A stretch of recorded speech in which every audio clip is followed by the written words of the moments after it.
Hello everyone, welcome back आपके अपने YouTube channel दीप NEET academy. आ गए हैं पीवाईक्यू सीरीज़ का एक और नेक्स्ट चैप्टर, गमन और संचलन, लोकोमोशन एंड मूवमेंट। तो चलिए वीडियो को स्टार्ट करते हैं। इससे पहले अगर आप वीडियो पे नए हैं तो वीडियो को एंड तक जरूर देखिएगा, वीडियो को लाइक कीजिएगा, वीडियो को ज़्यादा से ज़्यादा शेयर कीजिएगा, कमेंट करके बताइए कैसा लगा एंड सब्सक्राइब करना बिल्कुल मत भूलिए। चलिए स्टार्ट करते हैं क्वेश्चन नंबर फर्स्ट से। दीर्घकालीन स्वप्रतिरक्षा विकार जो तंत्रिका पेशी संधि को प्रभावित करती है एवं जिसके कारण कंकाल पेशी में कमजोरी एवं पक्षपात होता है कहलाती हैं। ऑप्शन ए है पेशीय दुष्पोषण, बी है माइस्थेनिया ग्रेविस, सी है गाउट, डी है संधि शोध। तो आइए देख लेते हैं करेक्ट आंसर क्या होगा। दीर्घकालिक स्वप्रतिरक्षा रोग ये क्या होता है? ये होता है कि इसमें जो कोशिकाएं होती हैं वो स्वयं की कोशिका पर हमला करती हैं। ठीक है, इसमें जो सप्रेसर टी सेल होती हैं वो कमज़ोर हो जाती है, जिसकी वजह से जो अपना प्रतिरक्षा तंत्र है वो स्वयं की कोशिका को नष्ट करने लगता है। ये कौन सा रोग होता है? ये होता ऑप्शन बी माइस्थेनिया ग्रेविस। ठीक है, ये एक स्वप्रतिरक्षा रोग है जो अपनी ही कोशिकाओं को पर हमला करने लग जाता है, जिसकी वजह से जो कंकाल पेशी है वो कमज़ोर एवं पक्षपात हो जाती है। तो ऑप्शन बी इसका करेक्ट आंसर हुआ। चलिए नेक्स्ट क्वेश्चन की ओर बढ़ते हैं। नेक्स्ट क्वेश्चन है पेशी संकुचन में कौन सी घटनाएं होती हैं? ए है एच क्षेत्र विलुप्त हो जाता है, बी है ए बैंड चौड़ा हो जाता है, सी है आई बैंड की चौड़ाई कम हो जाती है, डी है मायोसिन एटीपी को जल अपघटित कर एडीपी एवं इनऑर्गेनिक फास्फेट का मोचन करता है, ई है एक्टिन में संगलित जेड रेखा अंदर की तरफ खिंच जाती है। ठीक है, तो आइए ऑप्शन देखते हैं। केवल ए बी सी डी सही है, ऑप्शन बी है केवल बी सी डी और ई सही है, ऑप्शन सी है केवल बी डी ई और ए सही है, ऑप्शन डी है केवल ए सी डी और ई सही है। तो आइए देख लेते हैं क्या होगा। छोटा सा हम पेशी संकोचन बना देते हैं। ये क्या है? जेड रेखा है। ठीक है, ये मोटे तंतु हो गए, ये पतले तंतु हो गए। डायग्राम बनाकर हम देख लेते हैं। ठीक है, क्या होगा। तो ये होता है I/2, ये भी होता है I/2। ठीक है, और यहाँ पर होता है ए क्षेत्र। ठीक है, और जहाँ पर मोटे तंतु पाए जाते हैं वहाँ होता है एच क्षेत्र। ठीक है, तो जब संकुचन होता है तो जेड रेखा एक दूसरे के पास पास आती है। ठीक है, तो जेड रेखा की लंबाई कम होती है, मतलब ई करेक्ट है। ठीक है, आई क्षेत्र क्या होगा? धीरे धीरे विलुप्त हो जाएगा। तो आई बैंड का बोला है लंबाई चौड़ाई जो है वो कम हो जाएगी, करेक्ट है। ठीक है, और मायोसिन एटीपी को जल अपघटित कर एडीपी और इनऑर्गेनिक फास्फेट का मोचन करता है, तो ये भी करेक्ट हो जाएगा। एच क्षेत्र जो है वो विलुप्त हो जाता है, तो धीरे धीरे ये एच क्षेत्र जैसे ही संकुचन संपूर्ण होगा तो एच क्षेत्र क्या हो जाएगा? विलुप्त हो जाएगा। ए बैंड चौड़ा हो जाएगा, ये इनकरेक्ट हो जाएगा क्योंकि ए बैंड जो है उसकी लंबाई जो है वो समान बनी रहती है। ठीक है, तो इसका करेक्ट आंसर हो जाएगा ए सी डी और ई। ए सी डी और ई डी ऑप्शन से मैच करता है, तो हमारा करेक्ट आंसर हो जाएगा ऑप्शन डी। आशा करती हूँ आपको तो समझ आया। चलो नेक्स्ट क्वेश्चन की ओर बढ़ते हैं। नेक्स्ट क्वेश्चन है निम्न में कौन सा रोग उसके लक्षणों का सही मेल है? ऑप्शन ए है अपताने का उच्च कैल्शियम स्तर में तीव्र ऐंठन, बी है माइस्थेनिया ग्रेविस आनुवंशिक विकार जिसके परिणाम स्वरूप कमजोरी और कंकाली पेशियों का पक्षघात होता है, सी है पेशीय दुष्पोषण स्वप्रतिरक्षा विकार जिसके कारण कंकाल पेशी का अनुक्रमित अपहासन होता है, डी है संधि शोध जोड़ों का शोध। इसका करेक्ट आंसर क्या हो जाएगा? अब ठीक है, हमें सही मेल बताना है। तो अपतानिका में क्या होता है? कैल्शियम स्तर का स्राव जो है वो कम होता है जिसकी वजह से तीव्र ऐंठन होता है। ठीक है, तो ये तो हो गया इनकरेक्ट। माइस्थेनिया ग्रेविस क्या है? ये एक स्वप्रतिरक्षा रोग है, आनुवंशिक रोग नहीं, जिसमें अपनी ही कोशिका स्वयं की कोशिका को पर हमला करती है और उसे नष्ट करती है। ठीक है, पेशीय दुष्पोषण क्या होता है? ये एक आनुवंशिक रोग है। ठीक है, तो ये स्वप्रतिरक्षा रोग नहीं है। डी क्या है? संधि शोध या जोड़ों में शोध या सूजन। ठीक है, तो इसका करेक्ट आंसर क्या हो जाएगा? ऑप्शन डी इसका करेक्ट आंसर होगा। आशा करती हूँ आपको तो समझ आया हो। चलिए नेक्स्ट क्वेश्चन की ओर बढ़ते हैं। नेक्स्ट क्वेश्चन है हमारा मैच द फॉलोइंग है। आइए देख लेते हैं क्या है। निम्न स्तंभों का मिलान सही विकल्प का चयन करें। स्तंभ 1 है और स्तंभ 2 दिए हैं हमें। ए है प्लावी पसलियाँ, फर्स्ट है दूसरी और 7वीं पसली के बीच, बी है एक्रोमियन, सेकंड है ह्यूमरस का शेष, सी है स्केपुला क्लेविकल, डी है ग्लिनोइड गुहा और फोर्थ है उरोस्थी से नहीं जुड़ती। तो आइए मैच कर लेते हैं क्या होगा। आप कमेंट में आंसर जरूर कीजिएगा। क्या होगा? प्लावी पसलियाँ जो होती हैं वो उरोस्थी से जुड़ी हुई नहीं होती। फ्लोटिंग रिब्स जो होती है ये सिर्फ कशेरुक दंड से जुड़ी होती है, आगे अधर भाग में ये किसी से भी जुड़ी नहीं होती। ठीक है, ये ग्लेनोइड गुहा जो होती है इसमें ह्यूमरस का शीर्ष होता है।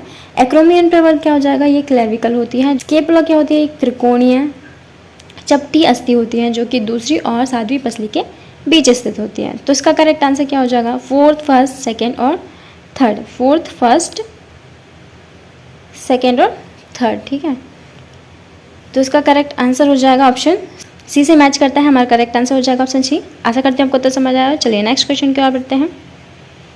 निम्न में से कौन सा पेशीय विकार वंशागत है?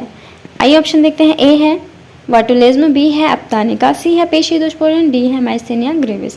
तो कौन सा रोग है, कौन सा विकार है जो वंशागत है? ठीक है, तो आइए देखते हैं वंशागत कौन सा विकार होता है। ये होता है पेशी दुष्पोषण, जिसमें डिस्ट्रोफिन जो प्रोटीन है उसकी कमी हो जाती है, जिसकी वजह से पेशी दुष्पोषण होता है। ठीक है, तो सी ऑप्शन आपका करेक्ट आंसर हो जाएगा। चलिए नेक्स्ट क्वेश्चन की ओर बढ़ते हैं। नेक्स्ट क्वेश्चन है, उचित विकल्प का चयन करिए। ऑप्शन ए है 7 युग्म वर्टिब्रो स्टर्नल, 3 युग्म वर्टिब्रो कॉन्डल एवं 2 वर्टिबल पसलियां होती हैं। बी है 8वीं 9वीं 10वीं पसलियों का युग्म उरोस्थि के साथ प्रत्यक्ष संधि बनाता है। सी है 11वीं 12वीं पसलियों का युग्म काचाभ उपास्थि की सहायता से उरोस्थि के साथ संयोजित होता है। डी है प्रत्येक पसली एक चपटी अस्थि है एवं सभी पसलियां पृष्ठ भाग में पक्षीय कशेरुकी एवं अधर भाग में उरोस्थि से जुड़ी होती है। तो आइए देख लेते हैं इसका करेक्ट आंसर क्या हो जाएगा। इसका करेक्ट आंसर हो जाएगा 8वीं 9वीं 10वीं पसलियां जो है उरोस्थि में प्रत्यक्ष संधि होती है, नहीं, ये काचाभ उपास्थि की सहायता से जुड़ी होती हैं। ठीक है, 11वीं 12वीं जो होती हैं ये फ्लोटिंग रिब्स होती हैं। ठीक है, और प्रत्येक पसली एक चपटी अस्थि है एवं सभी पसलियां पृष्ठ भाग में बक्षीय कशेरुकी एवं अधर भाग में उरोस्थि। तो सभी पसलियां जो हैं वो अधर भाग में उरोस्थि से नहीं जुड़ी होती। 7 पसलियां जो हैं वो अधर भाग में उरोस्थि से जुड़ी होती हैं, यानी उसे हम कहते हैं वर्टिब्रो स्टर्नम। और 3 पसलियां जो हैं वो काचाभ उपास्थि की सहायता से कूट रूप से जुड़ी होती हैं, तो उसे हम कहते हैं वर्टिब्रो कॉन्डल। और जो 2 पसलियां होती हैं वो फ्लोटिंग रिब्स होती हैं जो अधर भाग में किसी से भी नहीं जुड़ी होती, तो उसे हम कहते हैं वर्टिब्रल। तो हमारा करेक्ट आंसर हो जाएगा ऑप्शन ए। आशा करते हैं आपको तो समझ आया हो। चलिए नेक्स्ट क्वेश्चन देखते हैं।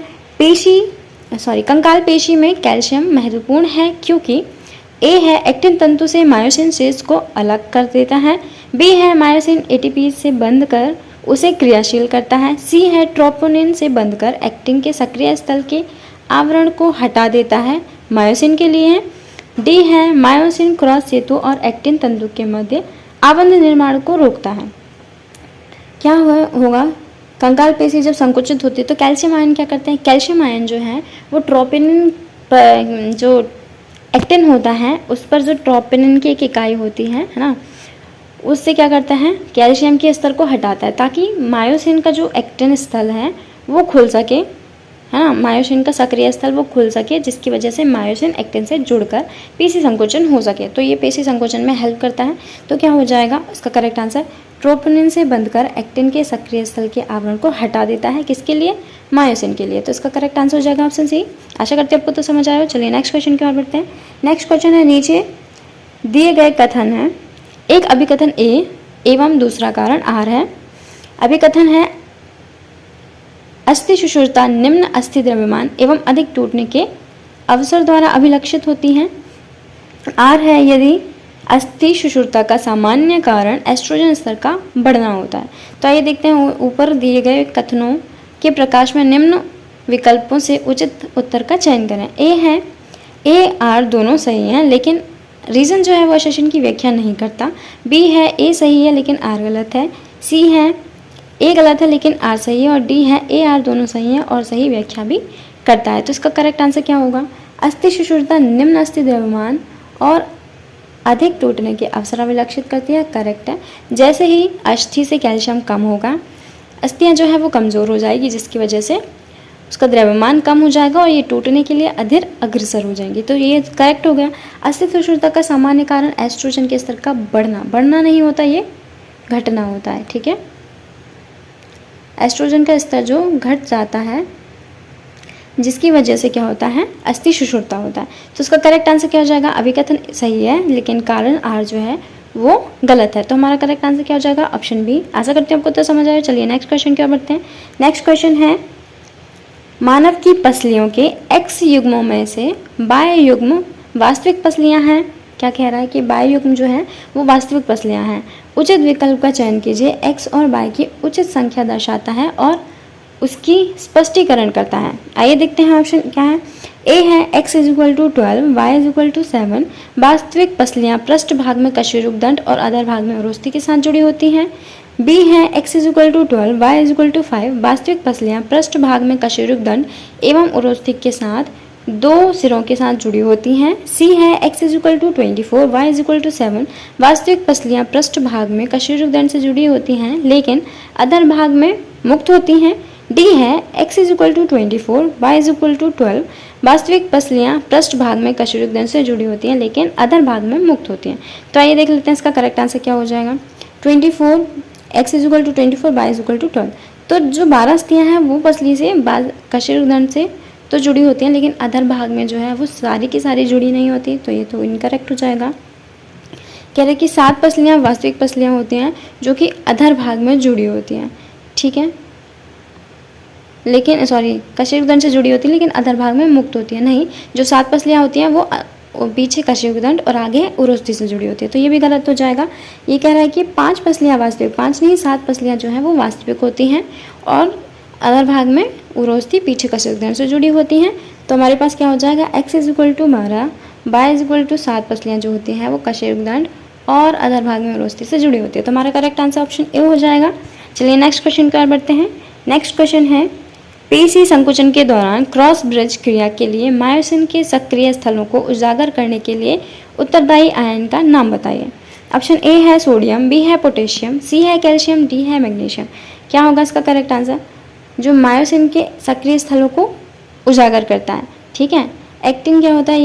ये जो है सर्पिल होती है ना, इस तरह से सर्पिल होती है जिसकी वजह से, और इस पे क्या होती है, एक ट्रोपोनिन की एक इकाई होती है ना, जिस पर क्या होते हैं कैल्शियम के स्तर होते हैं। ट्रोपोनिन की सी उप इकाई यहाँ पर होती है जहाँ पे कैल्शियम जुड़ता है, ठीक है। यहाँ पे क्या होगा, कैल्शियम के लिए कैल्शियम जुड़ा होगा जिससे कि ये मायोसिन के एक्टिन स्थल को ढक कर रखता है।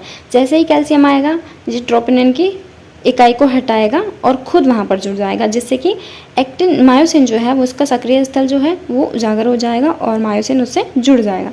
तो इसके लिए कौन सा कैल्शियम जिम्मेदार है? ऑप्शन सी, कैल्शियम जो है वो इसके लिए जिम्मेदार है। आशा करते हो तो समझ आया। चलिए नेक्स्ट क्वेश्चन की ओर बढ़ते हैं।